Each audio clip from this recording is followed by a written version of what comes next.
Ahojte приятели, привет друзья! С вами Яна, а YouTube канал Суперрусчина, где соучим по-русски. Днес будемо мати розговор з Томашем, который штудує в Петрограді, але походza зо Словенска. Привет, Томаш! Привет! Наш днешний разговор будет в формате прихадки по Москве, также окрем зaujímavých информаций о Томаша можете днес позирать aj улицы Москвы. Takže ideme na to. No na začiatku prosím sa predstav, Tomáš, odkiaľ sa pochádzaš, kde presne študuješ a prečo si sa rozhodol študovať v Petrograde? Tak, povedala, volám sa Tomáš, mám 22 rokov a pochádzam z Nového Mesta nad Váhom. Študujem na Petrohradskej štátnej polytechnickej univerzite, študujem marketing a reklamu. Žijem tu vlastne už 4. rok. A prečo Petrohrad? Určite všetci čakajú nejakú zaujímavú historku, ale není.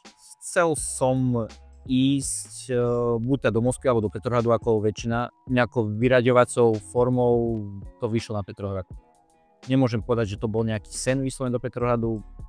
Tak sa to podarilo. Tak si to podarilo. No a na začiatku som ešte zabudla povedať, že Tomáš je pre mňa špeciálny host, lebo absolvoval ešte pred 3 rokmi môj kurs ruštiny. Už 4 vlastne skoro. Áno, áno, lebo vtedy sme sa vlastne pripravovali na jeho školu v Petrohrade a keď sa prihlásil, samozrejme už mal nejaké vedomosti, lebo sa učil ruštinu na školu. Ja som mal také základy, hej, že ja som vedel niečo povedať, písať, čítať, akože azbuku som zvládal a nejaké základy, hej. Ale samozrejme na škole, na strednej škole ti dosť chýbala tá konverzácia. Hej, my sme v podstate áno. Ona nebola, sa dá povedať. Preto som potreboval trošku sa to dostať, ako konverzovať veľa, takže je to fajn. Áno, takže Tomáš, s Tomášom sme sa učili, s tebou som teraz spomínala pol roka. Cca v januári sme začali, v septembri si už bol na univerzite. Hej.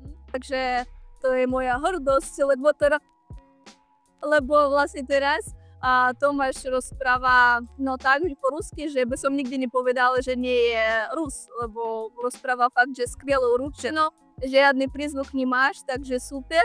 No a možno v začiatku, samozrejme k Petrohradu a univerzite sa vrátim, ale možno hneď začneme s tou ruštinou, ako sa ti podarilo sa tak dobre naučiť a možno máš hneď nejaké odporúčanie, lifehacky, a povedz svoj príbeh s tou ruštinou. Ja som v začiatku veľa seriálov a videí pozerával v ruštine, čiže ja som mal jazyk napočúvaný veľmi dobre, by som povedal.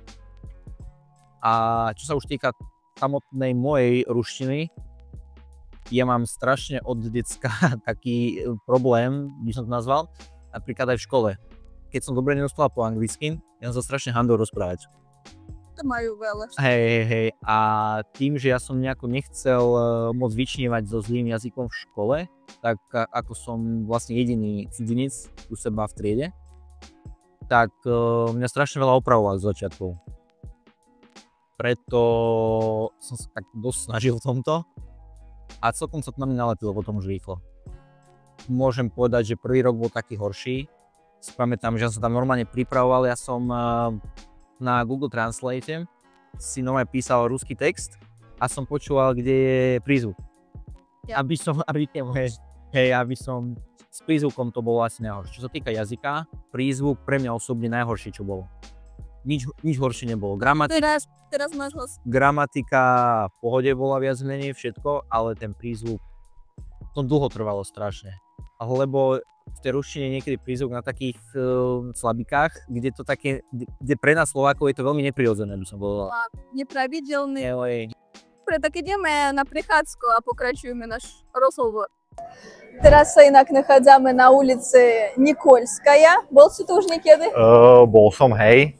Nie som tu už prvýkrát, takže boli sme tu, hej. Ale vždycky som to tak stihol, keď to tu iba chystali. My tu vždycky chodili ešte pred sviatkami, pred Novým rokom, pred Vianocami a ešte nikto to nebolo vyzdobené. Takže... Nie, ale tieto výzdoby sú tu stále. Hej, to sú, hej. To je stále. Dobre, ale vrátime sa na tvoj život v Petrohrade a teraz mi prosím povedz o svojich prvých emóciách, keď si došiel študovať. Ty si došiel a vlastne to bola tvoja prvá skúsenosť s Petrohradom. Ty si nikde predtým nebol. Ja som v Rusku, hej, nikdy nebol. Nikde v Rusku nebol taký odvážny pareň, da? Hneď si sa presťahoval. Takže aké boli tvoje prvé tvoj prvý dojem od školy, od Petrohradu? Čo sa týka mesta, si začnem z neho. Bol som príjemne prekvapený. Jedine, čo ma zaskočilo, bolo počasie, lebo ja som prišiel na konci augusta, na začiatku septembra a z 35 stupňov na Slovensku som prišiel do plus 5 v Petrohrade. Áno. Ja som tedy 1. septembra išiel vlastne do školy prvýkrát s čiapkou a zimnou bundou. Áno. Bol som z toho jemne v šoku. Ale čo sa týka mesta fajn. Čo sa ti páči a nepáči na Petrohrade? Okrem počasie, to jasné, že nikomu sa nepáči počasie v Petrohrade. O počasí nebudem teda. Áno, nebudem možno. Určite, bol to pre mňa šok, lebo keď príde človek z malého do veľkého mesta, ale určite plusy sú možnosti mesta. V podstate, keď človek si o 3 ráno zmyslí, že sa chce nájsť, naje sa a dokonca mu to ešte kuriér donesie. No. Takže v tomto je to super. Možností veľa, aj pre študentov, aj pre ľudí. Čo sa týka možno nejakých mínusov, s dopravou je trošku problém v Petrohrade. Čo? S verejnou dopravou. S verejnou dopravou. Dá, lebo ja viem, že veľa Petrohradčanov sa sťažujú, že málo nových staníc metra, lebo v Moskve... To už vtipy chodia akože o Petrohradskom metre, to je pravda. Nemyslím teraz infraštruktúru samú o sebe, to je fajn, ale množstvo. Málo liniek na také veľké mesto a je to veľmi prepchaté potom. Kolóny sú tam za... Hej, veľmi. Takže ten problém, čo bol možno v Moskve 10-15 rokov dozadu so zápchami, je v Petrohrade veľmi podobný. A možno ešte potom cez zimu. Cez zimu potom veľmi špinavé mesto, čo sa týka snehu. Sneh, tam to je na zabitie niekedy cez zimu. Vieš, keď najskôr nasneží, potom sa to roztopí a potom to zamrzne. Áno. A človek sa tam môže korčulovať. Áno, známe video, to sme s dievčatami v minulom rozhovore hovorili o tom korčulovaní. Ale inak fajn. Určite Petrohrad v máji, v júni, v júli je úplne iný Petrohrad ako v novembri, v decembri a v januári. Takže rada pre všetkých turistov, Petrohrad v lete. Nikdy nie cez zimu. Nikdy nie cez zimu, áno, určite. Aké sú tvoje obľúbené miesta v Petrohrade? Muzea, parky? Toto inak sa všetci na mne smejú, lebo ja som to nikdy to miesto nepobral turisticky. Ja som bol v Ermitáži prvýkrát pred 2 mesiacmi. A to tam už žijem skoro, už 4. rok tam vlastne žijem. Jasné, rozumiem. Ja som v Moskve, žijem v Moskve, ale nikde som nevidela Lenina, pri tom, že všetci moji známi turisti ho videli a ja ani moc neplánujem. Takže určite taká tá klasika, si myslím, že keď už niekto príde do toho Petrohradu, tak určite Ermitáž by mal vidieť. Nie po roku ako ty. Nie po 4 ako ja, hej. No po 3. Určite Ermitáž, čo týka miest, nejaký Sakijevský sabor, Kazánsky sabor. Taká tá klasika, ktorú každý niekto musí vidieť. Veľmi sa mi páčia potom celkovo v Petrohrade tie verejné priestranstvá, neviem, ak to správne preložiť. Общественné prostranstvo. Hej, no správne som to asi preložil do slovenčiny. A ty po rusky vieš, po slovensky nevieš. Tak som to myslel. Nová Galandia, Sevkábel, keď niekto má rád len tak posledenie, možno najesť sa dobre, určite odporúčam. Potom za mestom Peterhof. Áno, všetky tie krásne. To Cárske selo a všetky tieto. A povedz prosím viac o svojom študentskom živote. Ako sa ti páči škola? Či sa ti vôbec páči? A o svojich podmienkach, kde žiješ? Začnem asi z tej školy. Jak som už povedal, je to tá Polytechnická univerzita. Študujem reklamu a marketing. Páči sa ti? Áno, ja som spokojný.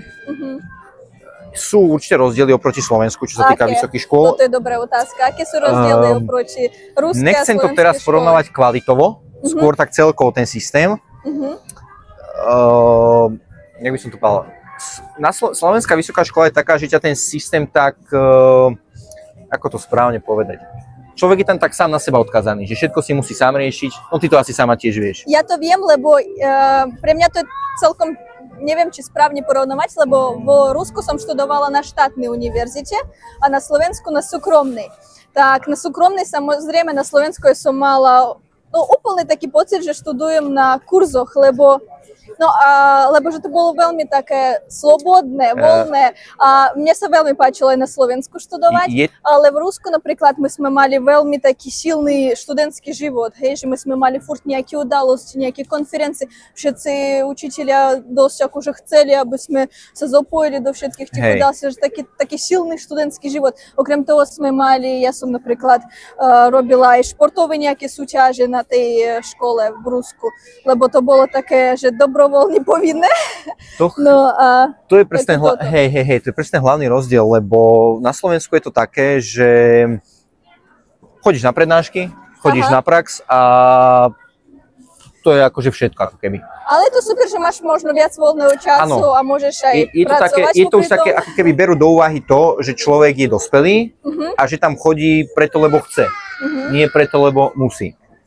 A tuto mi to prišlo také od začiatku a doteraz príde taká väčšia kontrola v tom, je to ešte také školské, keď vieš, čo myslím. Áno, je to pravda, súhlasím. Hej, že také, keď človek niečo nevie alebo niečo si nespraví, aj tak mu to niekto v konečnom dôsledku povie, že to musí spraviť. No áno. Na Slovensku by všetci boli takí, že no, staraj sa sám o seba, to by som to povedal. Súhlasím. Neviem, že či to je lepšie alebo horšie, to by som netvrdil. Áno, to proste každému vyhovuje niečo iné. Napríklad ja som na Slovensku, keď bola, ja som už aj pracovala, takže pre mňa to bolo super, že ja som mala viac toho voľného času, že som mohla sa venovať aj svojim už veciam, ale zároveň napríklad som šťastná, rada, že v Rusku som mala také možnosti, že som prežila ten študentský život, rôzne udalosti, konferencie, nejaké zajazdy sme mali do rôznych miest v Rusku. Je to tak. Ty si aktívny študent? Ja nie. Nie? Ja nie, lebo... Čemu? Lebo ja už som... Ja som bola v každej konferencii. Jeden veľký rozdiel, ja som starší o 2 roky vlastne od všetkých svojich spolužiakov, tým, že vy tu máte menej školu. A hlavne na začiatku som to veľmi cítil. Nech sa aj to blbo vyznelo, ale ja som sa medzi nimi cítil taký starší brat. Tak vieš, myslím, že im prišli vtipné také veci, ktoré mne prišli vtipné, keď som bol na strednej škole ešte, že v druhom ročníku. A normálne som tak nechápal z začiatku, vieš, že vy sa na tomto smejete, teraz mi to prišlo také, no vieš, čo myslím. Preto toto prešlo nejako okolo mňa tieto školské aktivity. Čiže ja som to bral tak, že ja som si to tak poslovenčil, tú vysokú školu. A čomu sa venuješ teraz vo voľnom čase? Či máš veľa štúdia, že máš vôbec ten voľný čas? Mám. Musím povedať, že tento tretí ročník, čo sa týka voľného času, je veľmi, veľmi veľa jeho. Ja mám pocit, že školu iba od pondelka do stredy. 3 dní. Super, výborne. Čiže mám potom 4 voľno. Ja som v Rusku mala vždy 5 krát do týždňa, hej. Ja som to tiež mal z začiatku, ja som aj 6 krát mal. Tento prvý rok je taký, že taký voľnejší. No, čo sa týka môjho voľného času, cvičievam, športujem, Krav Magu robím. To čo? Krav Magu, to je taký bojový šport. A pracujem ešte pomimo toho. Takže športovec, super, výborne. Aké máš podmienky, čo sa týka života? Študuješ, žiješ? Ja žijem na internáte, je to určite lepšie, keď sa bavíme o peniazoch. Je to oveľa lacnejšie. Koľko platíš mesečne? To je najvtipnejšie, ja platím 2800 rublov internát mesačne. 28 eur. Čiže nejakých 28 eur. Čiže, neviem, keď to človek porovná s inými, s kamarátom sa bavil v Bratislave, čo študuje, on platil vyše 100 eur. Čiže jasné. V tomto a aké sú tam podmienky? Našťastie musím povedať. Sú tam tieto tarakány? Jasné, ale tak to ja už si aj nevšímam. Ja som si minulé umýval zuby a zrazu jeden začal viesť. Ja som si aj nevšimol, ja som ho iba takto zabil, vieš, a umýval som si ďalej zuby. Ale nie, našťastie nie často, musím povedať. Nie je to také, že by teraz každý deň alebo každý týždeň. Vylez je tak jeden za mesiac možno. Ale ja to mám dobre v tom, lebo ja mám nový internát. Nový internát a stále sú tam tarakány. Tarakány po slovensky, aké budú? Šváby. Šváby, dobre. Je život v Petrohrade drahý? Môžeš to porovnať možno s nejakým slovenským mestom? Ako to vnímaš? Neviem to porovnať, keďže ja som nikdy sám vlastne nežil na Slovensku. Ale čo sa týka v Petrohradu, náklady na život u mňa vychádzajú 40-50 tisíc pravdepodobne. Akože samozrejme aj viac vie človek minúť, vie aj menej.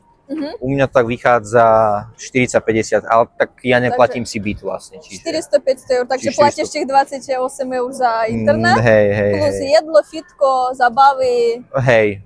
Nejako, no, však to je aj jeden z dôvodov, prečo to je viac asi teraz, ako bolo minulý rok. Ale ináč takto to asi vychádza. Určite sú lacnejšie služby oproti Slovensku, lebo tak napríklad ten Intrag, ak som hovoril, 28 eur, no pochybujem, že niekde inde sa to tak podarí. Ale čo sa týka cien napríklad v obchodoch, nemyslím si, že to je o moc napríklad lacnejšie ako u nás. Trošku. Možno. No trošku určite hej, ale nie je to nejaký veľký rozdiel. Služby sú lacnejšie, či už reštaurácie, napríklad reštaurácie sú lacnejšie, tak to si asi tiež všimla. Áno. No, v Moskve to je také, Moskva veľmi kontrastná, že... Inak toto je veľký rozdiel, že tiež veľa ľudí, keď sa hovorí o Rusko, dávajú do popredia Petrohrad Moskvu, ale aj medzi Petrohradom a Moskvou je strašne veľký rozdiel. Dosť veľký, že ľudia si myslia, že menší, ale nie je. Áno, Moskva je dosť drahá teraz už. Stihol si už inak cestovať po Rusku? Bol si v nejakých iných mestách, okrem Petrohradu a Moskvy? Teda? V podstate iba v Petrohrade Moskva a ešte vo Veľkom Novgorode som bol. Vo Veľkom? Veľký Novgorod, dá. Vo Veľkom. A nie, akože sú plány. Už sme sa o tom bavili. Určite by som chcel na sever ísť budúci rok. Ja mám veľmi rád túto prírodu. To je vlastne jeden z dôvodov, že prečo práve Rusko. A určite aj potom už neskôr aj na juh. Ten Severný Kaukaz. Aj do Volgogradu by si mohol občas. takže určite mám plány, ale zatiaľ nie. Zatiaľ škola bola na prvom mieste. Malo Jasné, dobre. A inak, čo by si odporúčil niekomu, kto má záujem študovať v Rusku, v Petrohrade? Ako si sa dostal na univerzitu, kde si vyplnil nejakú prihlášku, ako si potom to všetko riešil, celý ten proces? Ja som išiel je taká stránka na internete, Education in Russia. To je vlastne, ak sa nemýlim, to je ruský dom v Bratislave, to má na starosti. Oni v podstate ponúkajú všetky možné programy vo všetkých univerzitách Ruska. Áno, ja si pamätám, my sme s tebou mali lekcie vtedy, ty si mi hovoril, že si poslal prihlášky na niekoľko univerzity, do Volgogradu si tiež posielal? Lebo tam je taká podmienka, že nemôže si dať človek dve vysoké školy v jednom regióne. Ty si môžeš dať 6, ale nie viac ako dve v jednom regióne.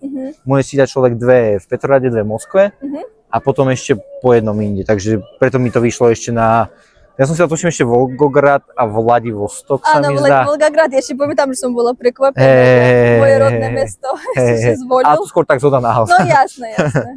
Takže Education in Russia. A čo by si odporúčil študentom, ešte možno máš nejaké odporúčanie? No čo sa týka takých tých praktických vecí, tak toto. Bude to veľa papierovačiek okolo toho, tie preklady všetky, to mi veľmi veľa zabralo času. A kedy to treba riešiť? Napríklad, keď človek chce ísť v septembri? Mne sa zdá, že minulom roku boli tie prihlášky do novembra, sa mi zdá. Do konca novembra sa to dalo podávať.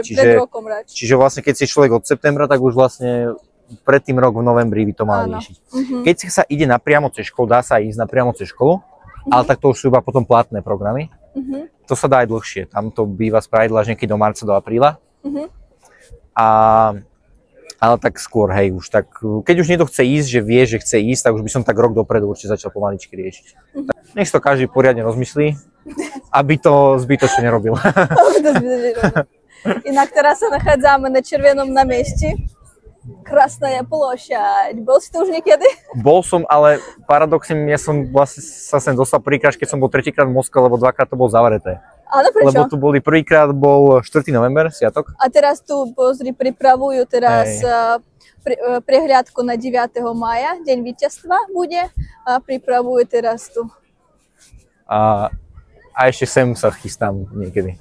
Ленина pozrieť? Akože mám ako som spomínala dnes, ja som nikde nebola tam, v Mauzoleju nikde som nevidela. Je to taký bizar trošku, ale tak prečo si to nepozrieť, keď je tam možnosť? No jasné, hej, why not, ale nebola som tam ešte. Môžeme ísť, ale ja viem, že teraz je to zavreté na mesiac, tam niečo upravujú Lenina. Ale tam celkovo je to inak veľmi malinko otvorené, to vždy tak na 3 hodiny. A na 3 hodiny a strašne obrovské radosť sú tam, čiže treba čakať každý deň, sú tam turisti na 2 hodiny, na hodinu.